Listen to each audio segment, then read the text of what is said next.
The first sign that something was wrong in the auto industry didn't come from Ford or Toyota or even one of Tesla's direct competitors. It came from engineers quietly asking a question almost nobody outside the EV world understood. What happens if Tesla removes the biggest limitation every electric motor has lived with for decades? Because if they did, the entire race changes overnight. At first, most people ignored it. Another Elon Musk headline, another promise about the future.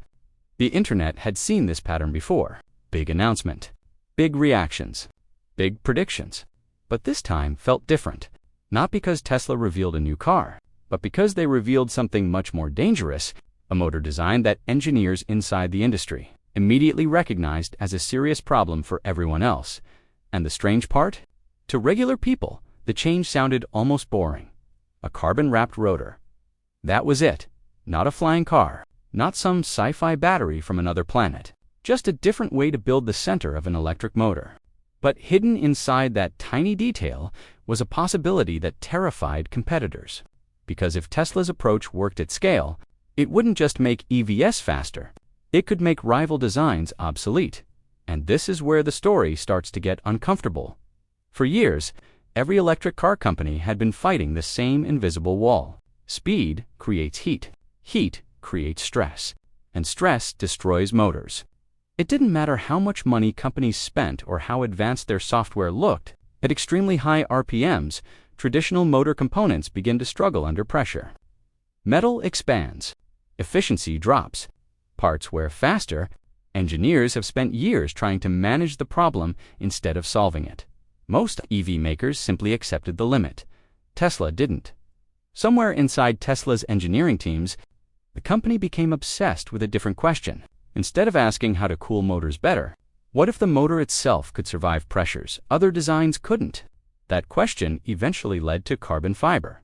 The material sounds familiar because it's already used in aerospace and high-performance racing. It's lighter than steel, incredibly strong under stress, and resistant to heat deformation. But using it inside a mass-produced electric motor at Tesla scale was an entirely different challenge. And for a while, almost nobody paid attention because the real impact wasn't obvious. Yet then performance numbers started appearing. Tesla's new motor design, reportedly pushed toward rotational speeds competitors, struggle to safely sustain. Suddenly, acceleration figures entered territory usually reserved for million-dollar hypercars. 0 to 60 in under 2 seconds. Quietly, without the screaming engine. Noise people associate with speed. But speed wasn't actually the scary part. The scary part was efficiency. Normally, extreme performance destroys range. Drivers get one or the other, fast acceleration or practical battery life. The faster a vehicle pushes power, the more energy disappears. That trade-off has shaped the entire EV industry. Tesla appeared to bend that rule because the lighter rotor wasted less energy while handling higher stress, which meant the company wasn't just building a faster car. It was building a motor that could potentially deliver speed, durability, and efficiency at the same time. That combination changed everything, and this only matters once you see what happened next. Inside the auto industry, companies weren't only competing on technology anymore. They were competing on manufacturing, and this is where Tesla became extremely difficult to catch. Most legacy automakers still carry the weight of the gasoline era. Their factories, supply chains, dealer systems, and production lines were built around combustion engines. Electric vehicles were added later, like expensive renovations to an old building. Tesla started from scratch. Every factory, every production line, every design philosophy was built specifically for EV. That gave the company an advantage. Competitors underestimated for years. But now the motor itself started multiplying that advantage, because Tesla's new design didn't just improve performance, it potentially simplified production to dot fewer complex components, less dependence on certain rare materials, lower long-term maintenance, better energy efficiency. That creates a dangerous equation for competitors. Tesla can lower prices or keep prices high and increase margins. Either way, Tesla wins. And while giant automakers were still trying to transition their old systems into the EV era, Tesla kept moving like a software company scaling hardware. That's when some startups realized the problem wasn't catching Tesla, It was surviving Tesla companies, like Lucid and Rivian, entered the market with strong ideas and impressive vehicles. Some even produced luxury EVs with incredible specs. But manufacturing thousands of cars is completely different from manufacturing millions. Delays grow, costs explode, investors lose patience. Customers start waiting months for deliveries. Tesla already solved those problems years ago.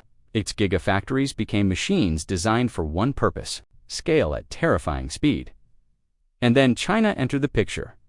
BYD began flooding the market with affordable EVs, proving Tesla wasn't untouchable in sales volume. For a moment, it looked like the industry finally had a counterweight. But even then, analysts kept noticing the same pattern. Tesla still led in software integration, AI systems, charging infrastructure, and performance engineering. That's when people inside the industry began realizing something bigger. The motor wasn't the main story anymore. It was only one piece of a much larger system, because Tesla was quietly building something other automakers weren't fully prepared for: an ecosystem where every part strengthens every other part. The motor improves efficiency. Better efficiency improves battery performance. Battery performance improves AI training through more road usage. More vehicles generate more driving data. More data improves systems. Improved software increases customer loyalty. More sales fund, more factories lower production costs, and the cycle repeats faster every year. Traditional automakers build cars. Tesla appears to be building a feedback loop. That's the difference. Every Tesla on the road acts like a moving sensor network, feeding information back into the company's AI systems. Millions of miles of real-world driving data, constantly training software that competitors are still struggling to develop at scale. And while other companies rely heavily on dealerships, Tesla controls updates directly. Features improve over the internet. Cars evolve after purchase. The product customers buy today isn't exactly the same product they own a year later. That changes how people think about vehicles entirely. Cars used to age. Tesla made them update, and maybe that's the real reason this motor matters so much. Not because it's faster, not because it beats supercars, not even because it threatens competitors, but because it reveals how Tesla thinks differently from almost every car company before it. Most automakers build machines.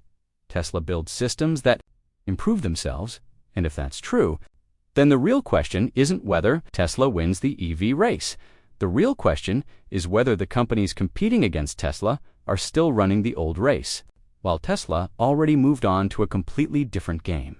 The scary part for legacy automakers is that none of this happened suddenly. Tesla didn't wake up one morning with a magic motor and an unbeatable system. The company spent years being underestimated while everyone focused on the wrong things. People laughed at production delays, mocked panel gaps, questioned Elon Musk constantly. And honestly, some of those criticisms were fair. But while the world argued about headlines, Tesla kept building infrastructure, quietly, factory after factory, battery supply after battery supply, software update after software update, and now, many of those early investments are starting to connect together in ways competitors can't easily copy. Because building an electric car is one challenge. Building an entire ecosystem around it is something completely different. And this is where the story becomes less about vehicles and more about control. Think about what usually happens when a traditional car company wants to improve something major. New engine. That takes years. Better interface. Dealers need updates. Manufacturing changes. Entire supply chains must adapt. Every improvement moves through layers of bureaucracy. Built over decades, Tesla moves differently. The company behaves more like a tech platform than an automaker. Problems are solved with software where possible. Factories are redesigned aggressively. Production methods change in real time. Even customers experience cars differently. No dealerships negotiating prices. No waiting for yearly redesigns just to get improvements. The car evolves continuously. At first, that sounded like marketing language. Now it looks like strategy. And competitors are beginning to feel the pressure from every direction at once. Because even if another company builds a faster motor tomorrow, They still need factories capable of scaling it. They still need charging infrastructure. They still need software ecosystems. They still need battery supply chains. They still need AI systems trained on enormous amounts of driving data. Already has all of it moving simultaneously. That's what makes the gap feel dangerous. Not impossible, but widening. There's another detail most people outside the industry don't notice. Tesla benefits from something traditional automakers spent decades avoiding. Risk. Old companies are designed to protect stability.